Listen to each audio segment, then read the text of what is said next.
Good morning. Welcome, episode 5 of our Practical Ideas for Crazy Times series. We know you're very busy. Appreciate you spending some time with us. My name's Scott McIntosh. I'll be the host today. Today we're going to look at a very timely topic, working remotely and effectively. This will focus on ways to be more productive and effective working remotely and help you to grow your top line and your bottom line in this new business climate.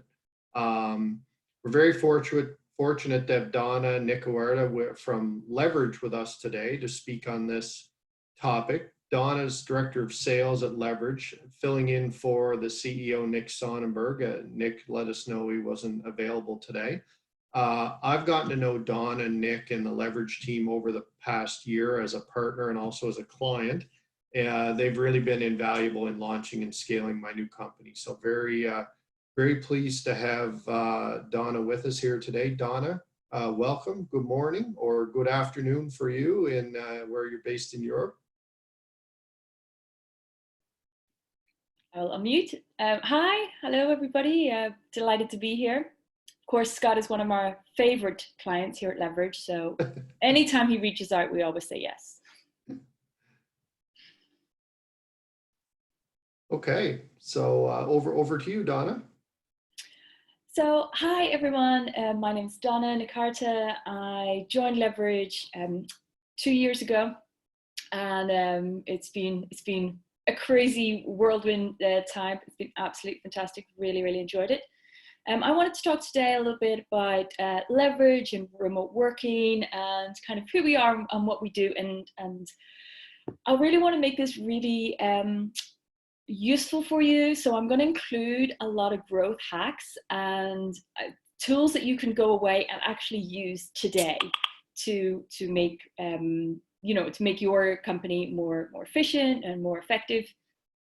So I'm gonna jump right in here. The Leverage story. So we started a company 4 years ago, started by Nick. And when we first started, we were a virtual assistant company and we did everything and anything you could throw at us. We did email management, we booked your flights, we found you tables in restaurants, we did Facebook ads, we did podcasts, we made giant panda heads. We did some really crazy stuff. And that was a lot of fun. Who doesn't love making crazy panda heads? But what we were finding is that we weren't really giving our clients a great return on investment. You know, they would come to us and say, hey, I want to do Facebook ads, and we would do Facebook ads for them. And they weren't really getting the clients that they wanted to. And we were like, hey, we've given you Facebook ads, job done. So we took a big step back and said, what is it? We want to help companies, but at the moment, we don't really feel that we're helping them in the right way. So we spent a lot of time, a lot of money, and we really invested into what was it we do really well. And we followed the EOS system, if anybody's familiar. It's the Entrepreneurial Operational System by Gino Wickman, who's a good friend of Nick's. And we went through that entire process. And what it resulted in, and this has really just been focusing in the last really 6 months, what we're really good at is growth hacks. And what we love to do is grow a company. Now, you can spend $500,000 and grow any company in the world, but is that a really good use of your money? Probably not. Probably not in the most effective way, just to throw $500,000 at it. So what we did is we looked at 2 aspects. We looked at how to growth hack your top line. So what is the tools and technology? What are the hacks and strategies that we know to help you build that top line? How to get you new clients, how to optimize your current revenue, and really make sure you're doing everything you can to get more clients in and to get better clients and to get current clients spending more money. The other side of that is the growth hack, your bottom line. So we look at a lot of technologies around how do we make your company more efficient, how do we make those processes more efficient, and we're going to go into a little bit more detail throughout the presentation. So the other thing that we decided that when we did all this research and looked at our structure is that we were giving people a lot of great people. We were like, you want Facebook ads? Great, here's Jake. You want the blogs? Here's Melissa.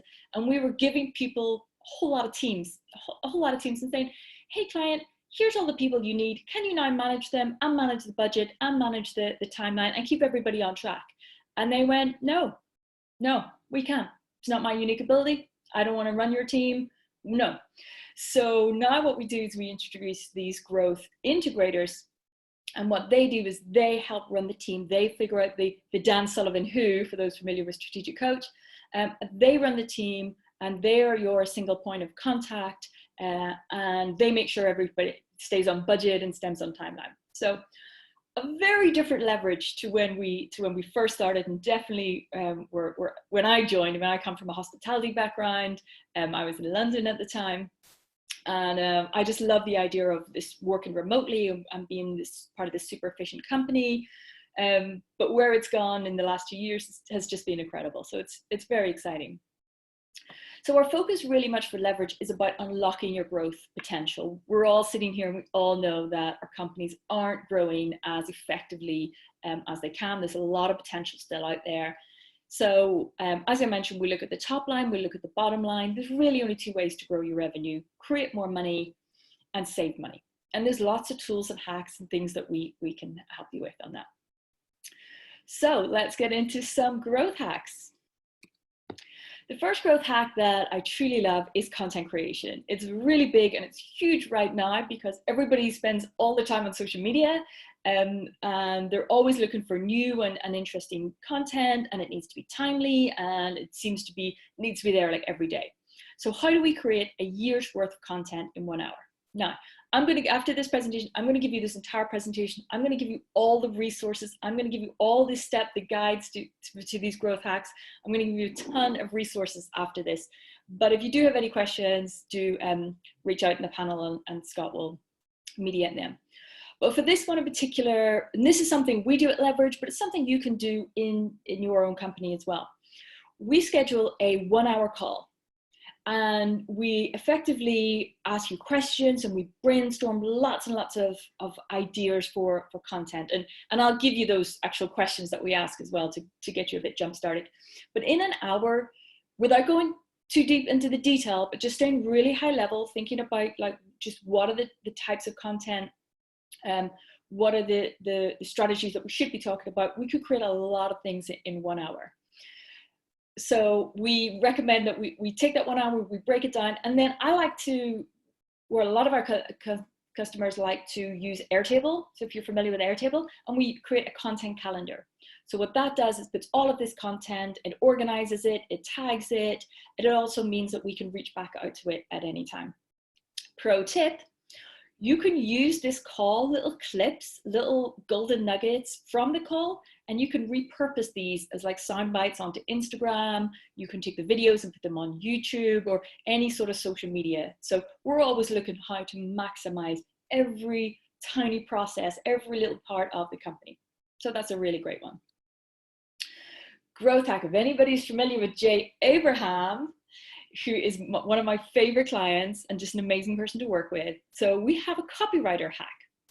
So following what we like to call the Jay Abraham's Amazon School of Marketing, what you do is you select your niche, your product, what you're trying to sell. You go to Amazon and you do a couple of things. Number one, you go and look for the top selling books. What this will give you, it will give you potential titles. It will give you, your table of contents, your headings. That's what people are interested in. The reason they buy books is because they're drawn in by the heading, they're drawn in by the title, drawn in by the summaries. They haven't read the book yet, so they don't know if the content's any good, and they want to know the information that's in those headings. So that's the information that you should also be using to sell your relevant product or service. Now, step 2, we go to the reviews. This is where it gets fun. We go to the 5-star reviews. So these are the people that write things like, this book is amazing. It's so user-friendly. It's got great actions that I can take to my business and use today. Now, we then take that and we repurpose that into our marketing and sales copy. Are you looking for a course that has lots of actions and that you could use today? Then sign up here. So what we do is we go through all the 5 stars. We then go through the 1 stars, because here's the thing. People are most honest when they're absolutely passionate about something or when they're really angry. When they're kind of 2, 3, 4 stars, it's okay. They're not really that interested. But you're going to get real honesty on the 5 stars and the 1 stars. The 1 stars say, this book is a load of fluff. I'm sick of repurposing the same information over. There's nothing new in this book. Great. We translate that to be, are you sick and tired of reading or going on courses that have the same information? There's nothing new. Our course is different, and this is why.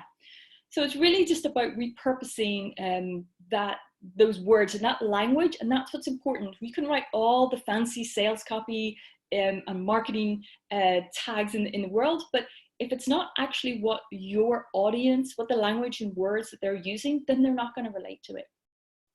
So this is great for marketing and sales, but also pro tip, it's great for social media posts too. So you could take those little snippets because they're going to resonate with your audience, and you can use them in your social media. Now, this is my favorite, and this is possibly one of the hacks that we do most here at Leverage. And it's 4 easy blog hacks. And I'm going to give you, again, the links so you can get more of this information. But what it does is it has 4 different ways to create blogs. So number 1, audio recordings and voice messages. Idea pops into your head. You have an app on your phone. You talk right into the app, either leave a voice message or an audio, and just say it. We're all better talkers mostly than writers, so just say it. Then you can either get it transcribed or you can give it to a writer and they can type it up for you. Nick does this a lot with his Zinc articles. Number 2 is repurposing the content in other materials. So any speaking, any keynote speaks that you have, any videos, any interviews, podcasts, anything that you've done out there, you can repurpose that into a blog. People like to learn in different ways, so it's important to give them very different content. The third one, utilize your network. There's lots of people out there that write blogs and would love to have access to your audience. So why not offer them? You can have a guest blog, you can bring people in to do like a section on your newsletter, to do feature an article on your LinkedIn or on your website. Lots of content out there, so don't be shy in reaching out, as long as it's valuable to your audience. And this is what's super important.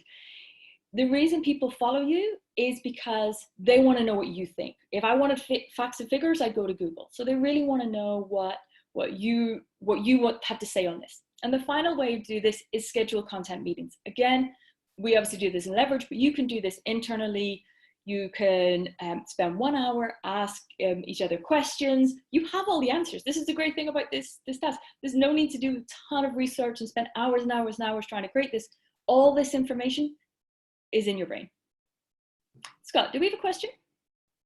Yeah, that's fascinating, Donna. I actually hadn't heard the Amazon School of Marketing one before. I will personally be implementing that. That is as all of these are. So, a lot of good tips, I think, on how to create content, because I think getting started and getting flowing with content is a barrier for a lot of people, right? And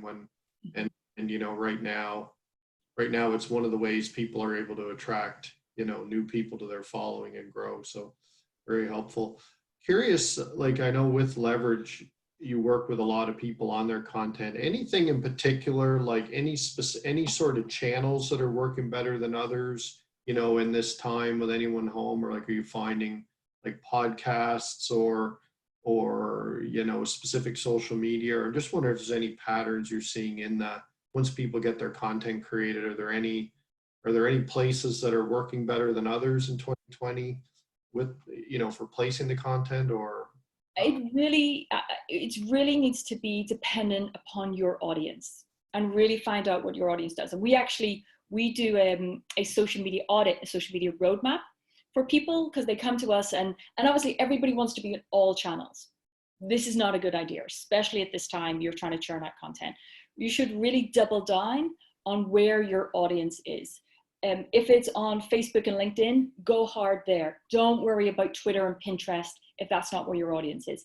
If you have a very visual product, Instagram's going to be great for you. So it's really important that you know where your audience is, you know where they like to engage you, and you go hard at that. So rather than doing a bit kind of everywhere, this isn't good. People want consistency. They want a good cadence with your content.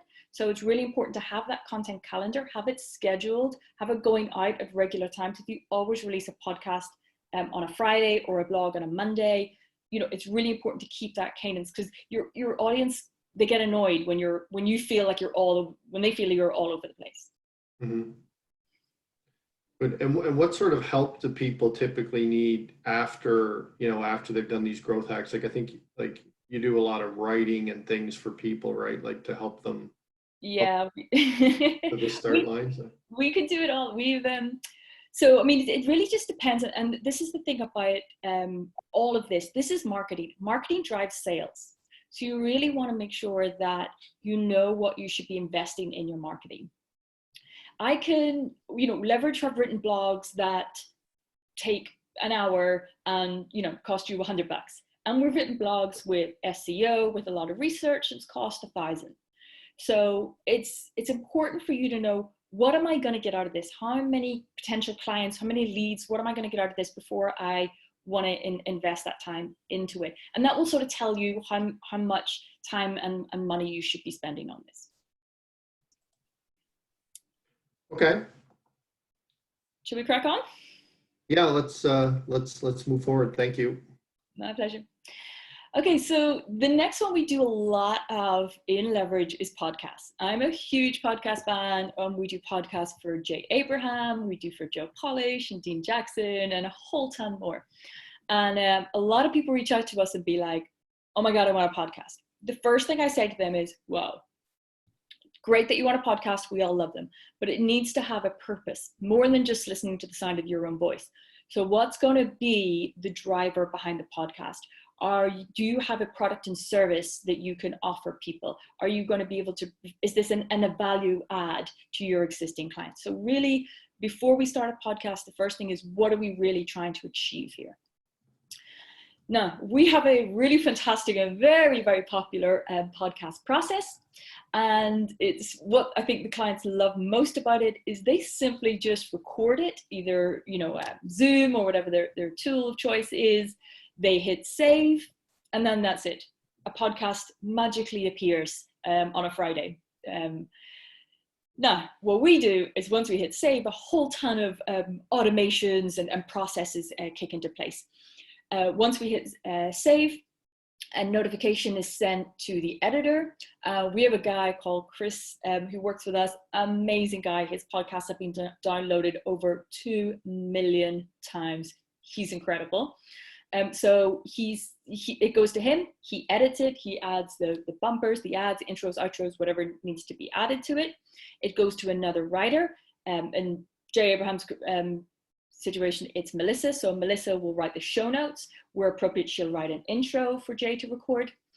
We'll also repurpose that into a blog and into social media posts. So all of that happens seamlessly every single week. And then the podcast is posted. Now, pro tip, Airtable, amazing, amazing, amazing tool. And what we do is we have automations that save the audio into Airtable. We give it a title, we add all the show notes, the blogs, the ads, anything that needs to go through this process gets all added into one Airtable. So at any time, we could either reach in and get the information that we need, and we know exactly where it is. Or if I want to know, okay, podcast number 596, where in the process are we? And I can see where the process, I can see the people coming up. So a super, super slick process for the podcast. It's super, super popular with the clients. A few other efficiency growth hacks. So the first one is how to train your team. We use Process Street, and it's an amazing online tool. Basically, it's a very, very fancy checklist, but with a ton of automations.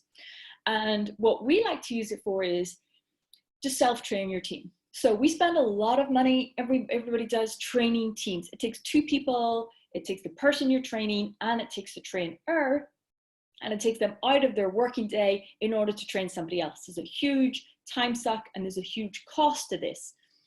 So, and in this current climate, there's going to be more people being offboarded and more new people being onboarded. So this is going to be a potential issue for a lot of companies going forward. So what we do is we create all of the processes in Process Street. I highly recommend it.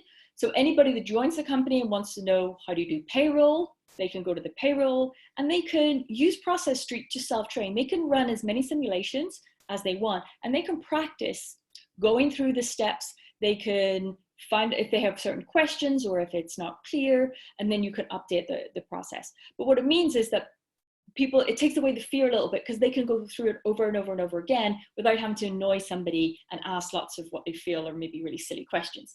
So it really helps the team sort of build confidence, and potentially they might pick out some elements within the process that could be improved.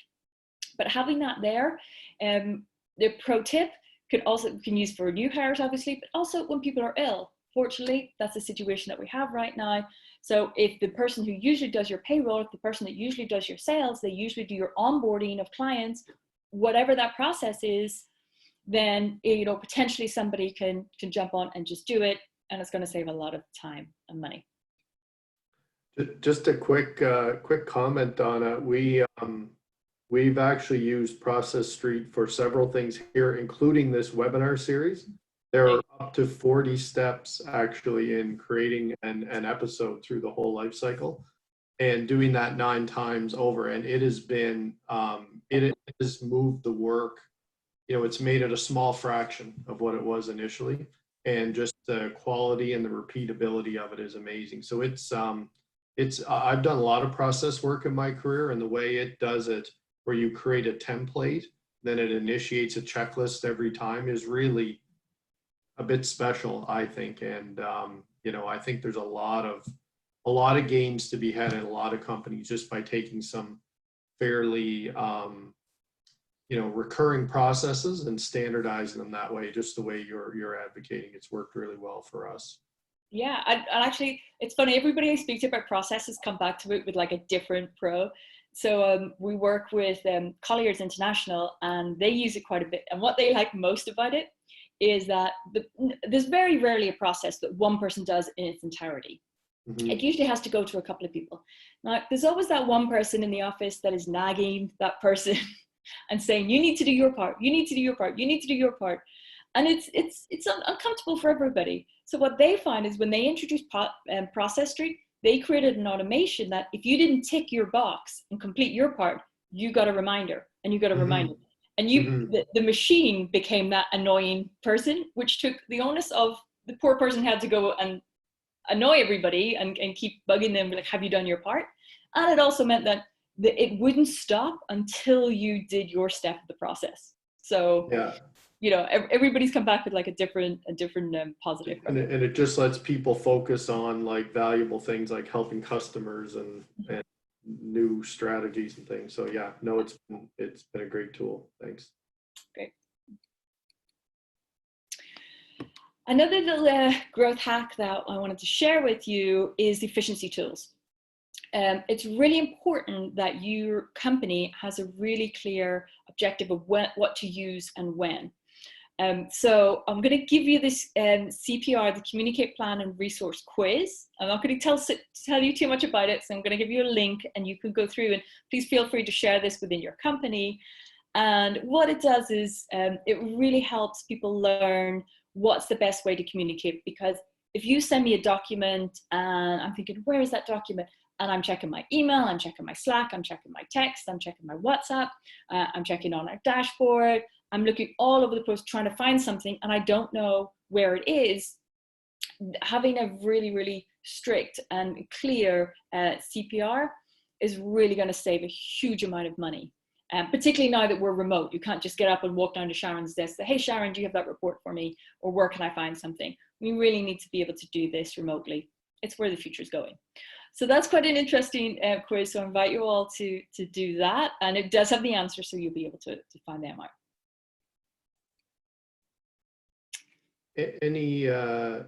Any other questions out there for Donna in the chat, or anyone looking for to ask a question? I have one here. Mm-hmm. Abdullah, I'll give you the allow to talk. Did you have a question for Donna?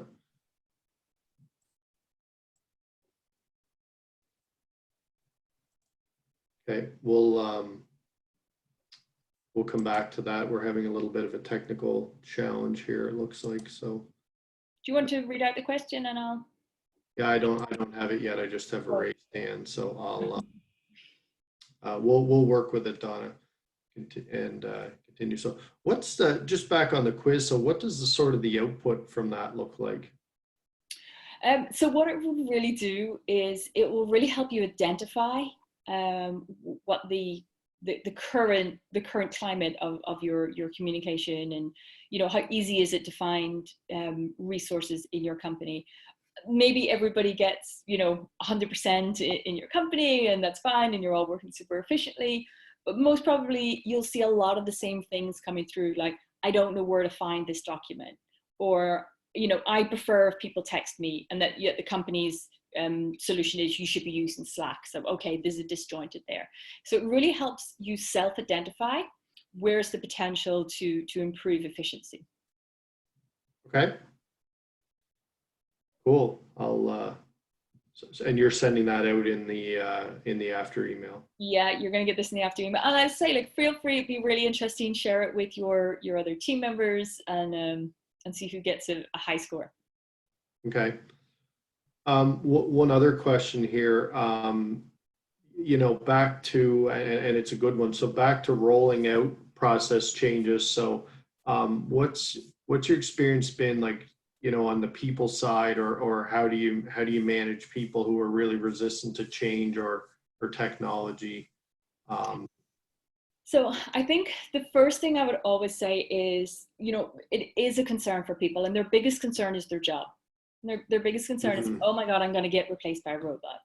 And possibly in the future they will, but we're a long, long way away from that. And I feel that people who are resistant to change and don't want to learn are usually the first people out the door. So, but I think the important thing is to acknowledge that people, have these fears and concerns. So don't just say, oh, no, don't worry about it. You really need to address that and bring them on with them. Make it easy for your team to be more efficient. Give them the tool. There are a ton of tools and resources out there. And during this corona, everybody's at home, probably creating a whole lot more. There's only ever going to be more and more tools. And I know that's super confusing. So, it's important to reach out to the experts and be using the right tool for the right process to get that efficiency. If you're making it too difficult for people, yes, they will resist. But when they see, oh, actually, this is really easy, then, first thing was Zoom. Everybody, when we first went into lockdown, everyone went, oh, no. And then they realized how easy it is to use Zoom. Now my mom's on it, Yeah. And we were also afraid of it to begin with. So I think making it super easy, giving them guidance, giving them resources. And this is what I love about things like Process Street. They can go off on their own and practice without anybody watching them, without, in their own space, in their own time. So it's really important to be able to give them those resources that they can access at the time that suits them.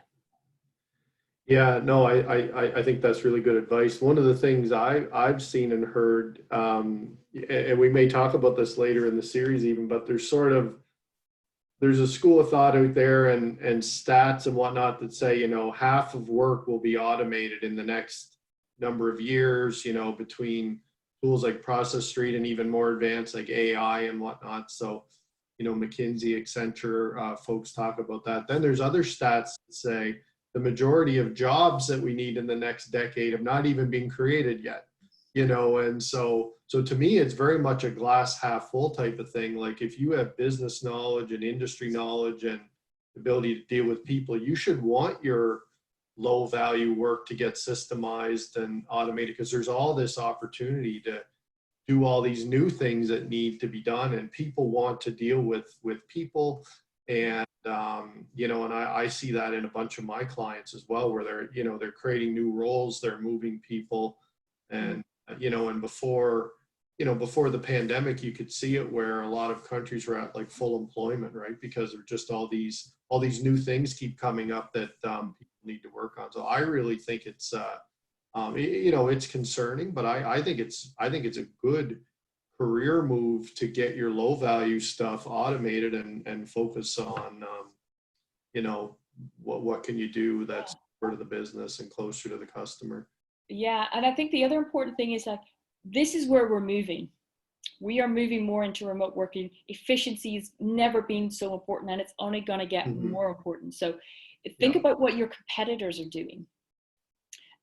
If your competitors have automated their processes, if your competitors are using things like Process Street and you're not, they're going to be able to produce their product or service cheaper than you are. So, you know, it's going to get more and more competitive, and where you're going to be lagging behind, it's so much harder to catch up. So, you know, my advice is always get out ahead of it early. You know, just to embrace it. There's tons of research out there and tons of resources to help you. Like, you know, Leverage is one of them, but there's a lot of people out there that want to help companies get more efficient, to be able to use these tools and do this learning. So don't be shy, reach out. No, it's good. And I agree. I think it's either a big opportunity or a big risk, depending on how you approach it. Like, just like you said, if you go early or late, will dictate that. So, sure. Another good question here, sort of related, is like, how do you and I hear different people talking about this, like, how do you check in on your remote workers? How do you know they're productive with, you know, in all these like digitized like processes and things? Have you seen any patterns there, you know, in you know, working with your clients? Or there again, a ton of tools out there that you can use. So we personally use a system called Toggl. So anybody that's working at Leverage at any time is toggling their time. So for example, if I'm writing a blog for a client, I hit a toggle timer, and as I'm doing my blog, it's timing. And when I finish writing my blog, I hit the stop toggle. There are lots and lots of technologies out there that will help you and help your employees or contractors, whoever it is you're working with. The other thing as well is to have really kind of open communication. Know when, I mean, the other great thing about Leverage is that we all don't work at the same time. You've seen this a lot recently. It's like, find your optimum, you know, work time and things like that. Some people love to get up at 5 a.m. and work in solid in the morning. Some people, you know, and then they're dead by 8 p.m. Other people, they love to work all through the night. So the great thing with remote working is that you're finding people's optimal time. So I think we need to get out of this kind of mindset of we work 9 to 5 and we have a 30-minute lunch hour at between 12 and 12:30. You know, it's going to be a lot more fluid. But I think that if you're in a company that you love and you want to see that company succeed and you really enjoy your job and you're really efficient at your job, then when you get home, you're not going to sit and watch Netflix. You're going to want to work.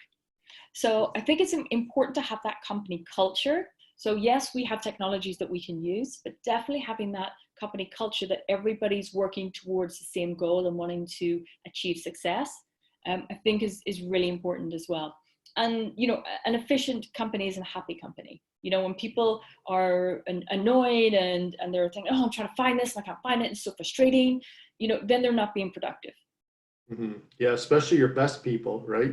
Your best people tend to frustrate easily. So really good advice. Like, one of the ways I've heard that described is, you know, you should, like, maybe you measure the outcomes, but not how they do it or how they get there, right? You know, so if you should be able to communicate to people like, here's a set of outcomes on what a good week looks like or a good day.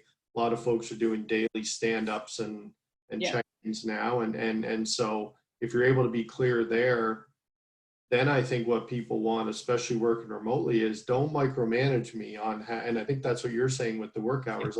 Let me do that my own way. You know, I'll plot my own course to that destination, but I'll get there, right? And then yeah. So I think as long as you can be clear on what the expectations are, then the rest. And they might come up with different ways of working that are more effective, and then that can be rolled out to the rest of the team as well. You know, I think, you know, things that we learn, we need to share with the team, but there needs to be a way to do that. So for example, in Leverage, we use Slack, we have the water cooler. So if I find a really cool technology or a really good podcast that's interesting, I'll share it with the team in the water cooler. So it's important to have that culture. Yeah. Good. Okay. Well, that's a good good back and forth here. So I know you have a few more things for us, and just mindful of time here. Yeah. So the last two things I wanted to share really was a few things that we do here at Leverage. So the first one is a remote readiness roadmap. So very timely, actually, right now, as a lot of companies are working remotely, and a lot of people are reaching out to us and saying, "Oh my God, it's the first time my team have worked remotely." To Scott's point earlier, like, how do I know what they're doing? How do I know their hours they're working? And so what we do is we go into the company virtually, go into the company, and we look at all the processes that you have, all the communication tools that you're using, and we optimize what you're doing. So we come up with suggestions, and we're able to help you implement those suggestions, for example, like process tree, etc. A special offer I have just for Scott and you guys here is, usually this is done by one of our consultants. Nick is offering to do this personally himself. Now, this is somebody that accesses, a lot of money just to have him come into your company. So I'm really excited that he's putting himself out there for you guys. The next thing that we have is along the Unlock Your Growth Potential. This is a little bit of a coming soon. So it's a Leverage Mastermind. What this does, it creates a team of people. We're all working together to achieve the same thing. We're looking at growth hacking your top line, your bottom line. We're looking at tools. We're going to give you access to our top people and our top clients. As I say, we work with some amazing people. Nick's phone book is insane. So we're able to bring all those people to you. We're able to bring experts from the likes of Process Street, from the likes of Airtable, and we're able for you to have access to those people. So that's super exciting. Again, with the Leverage Mastermind, we offer some consulting included in that, and just for Scott's resources, we're going to offer Nick as his consultation. So that's super exciting. So I'm hoping that you guys take advantage of that. And on my side, anybody that does join Leverage, and again, I'm going to give you some more information about how to do that in the email, then you're going to get me as your account manager. Not everybody gets an account manager, and they certainly don't all get me. So I'm going to offer myself up as an account manager for anybody that signs up and references Scott. With that, you get like unlimited calls. So anything that you want to talk through, the same with like the mastermind, this like strategy calls. So it's a great access to be able to talk to people before you spend a lot of time and money on going down a certain route. And I can certainly vouch for Donna. She's been amazing. So and it's been such a help for me scaling a new company in the last year. Thank you. Question back on the remote readiness piece. I think that is highly valuable right now. What sort of areas of the business does that look at, or what sort of things do you check in on? Ooh, we look at everything. There's no hiding from us. Yeah. So some people will generally come and say, my sales process is a bit of a nightmare. We're not really optimizing, our sales. Some people will come and say, well, it's great, we're getting all these sales in, but once they join, they're all over the place and we're not really maximizing, and we're getting a lot of churn, a lot of cancellations. Some people are saying, my previous call today was like, my invoicing is just a disaster. I know there's a ton of money out there that I'm not getting, or I'm wasting a lot of time and energy and money trying to get invoices paid. How can I automate and optimize that process? So we will look at everything. There's no hiding, but most people will come with something specific that they want us to focus on, and we can do that. Yeah, that makes sense. I think, it sort of starts to get into my world in digital at some point, but sort of observations I've had is, there's a flurry to work off site, and then I think a lot of us got Zoom and Slack and whatnot and collaboration tools if we didn't have them. Mm-hmm. That was sort of the first wave, and then I think, but underneath that, there's a lot of pain around like business processes that haven't gone off site very well, and and Excel and habits of stopping by people's desks and all that. So I don't out that you're finding, lots of deeper things that people need help with. Yeah. And I think it's important what you said there. It's important to reach out to the team. Like, I know a lot of people on this call will be very high level, but like, it's important to reach out to the team and ask them, like, what are you guys struggling with? Do you have ideas? This is something you think is really inefficient, but you just don't know how to solve it. I had a call last week with somebody, and they said, the team are reaching out because they're so frustrated. They're saying it takes me 12 hours to get through an 8-hour day because I don't know how to go and get these things myself. So, I'm hearing that as well. And that's really, back to your team and productivity, is very frustrating for them if they feel they need to work, do sort of superhuman things just to get, a day's work done. So, yeah. It's very important. Keeping your team happy and keeping them working efficiently is by far the best way to grow a business. Yeah, for sure. So, well, I think we've covered a lot there, Donna. And had some good Q&As. I think we can just move to a wrap here now. Anything else you'd like to mention before we wrap? I'd just like to say that I'm going to give you this like ton of resources here. It's really, but there's a lot of information out there. There's a lot of companies that want to help. There's a lot of people out there with a lot of knowledge. So, there's Facebook groups you can join. There's, podcasts you can listen to, not just Leverages, but, there's a lot of people out there. So, don't be shy, reach out and grab those opportunities when they're there, because let me tell you, other people are, and your competitors are. So it's really important to, not shy away from this, go at this, get the information. There are people that want to help.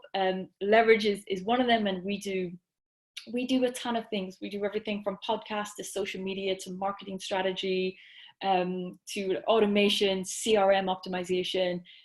There's a lot of things that are available to you, and they're really going to save you a lot of time, and they will save you a lot of money in the long term. So it's important to invest in your own company at this time. Some people are in a situation where sales are slowing down just because of the nature of their business. Then this is a fantastic opportunity to look internally at your processes and optimize. If you do have a product that is digitalized and you can get out and sell it hard, because Facebook ads have never been so cheap.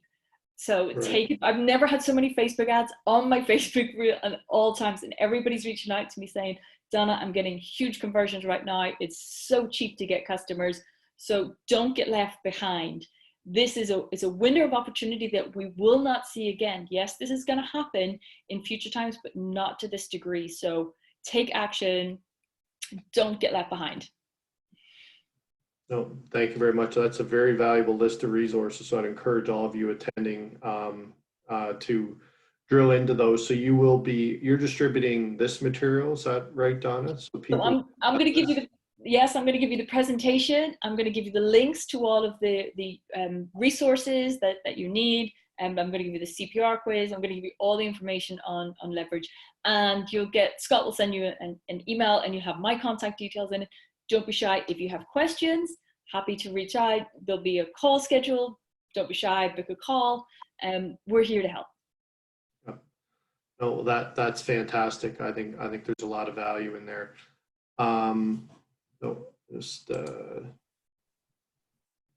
Just some thank yous coming in there for you, Donna. So that's great. So it's very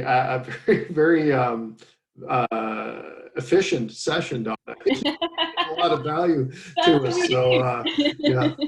Excellent. So, well, why don't we move to any? We do have a couple more minutes. Are there any last questions for Donna in the chat window before we wrap? We could probably take one or two more. Or I always think it was probably like a fire. I do love to just overwhelm people with information. Yeah. No, there's. And then you can take time to absorb it. But you do feel free to reach out to me. Set up a call, anytime. The calls are free. My takeaway is the Amazon approach to marketing. I think that is brilliant. So I will personally be working on that one. I hadn't seen that one before. No, no, it's Jay Abrahams. We Yeah, laugh when we call it the Jay Abraham Amazon School of Marketing. It just goes to show there is a lot of really great free hacks out there. yeah. We've developed quite a lot of them, but there is a ton of stuff out there. Even I had one client that took a funny story, took a sales call and it was terrible. It was just awful. Afterwards, he got on the call with me and he said, I've just had the worst sales call of my life. It's a complete waste of 30 minutes. And I was like, sounds like an excellent blog. Because everybody's been in that position. Everybody's done those Hmm. awful sales calls for in whatever situation, and they've just thought, this is a complete waste of my time. I've lost that 30 minutes and I don't get anything from it. Great. Everybody's been in that position. Share. Because people will read that blog and go, oh my God, me too. Oh, yes, that's happened to me. What did you do about it? What did you learn? There's always some learning. So, it's amazing. There's so many hacks out there that we can use. Yep. Fantastic. So, okay, well, I think we'll move to wrap from there. So, as usual, for those of you that have been, a part of this series, we will get an email out here with a video replay, a transcript, and all of the valuable things that Donna has unpacked for us here today, and contact info for Donna. There'll also be a feedback survey in there. We'd love to know what you think, what was valuable. Next week, we have a session on e-commerce, and I know that's on a lot of people's minds, selling online either for the first time or improving or expanding what's being sold. Some people are looking to shorten their supply chains or move direct to consumer. So we'll tackle some of those topics next week, same time, same place. Please spread the word if there's anyone you think is that's valuable to. And if you're signing up and as a member of the series, you do have access to all the sessions and tools retroactively. So there's we've built a library going back to episode 1, which will include this one. So thanks again, Donna. Enjoy the rest of your day. It's almost, I think, 5 p.m. for you in Central Europe. So very valuable. Appreciate it as always. And for all of you out there, thanks for your time. I know you're all very busy, and we'll connect next week. Thanks, Scott. Pleasure to be here.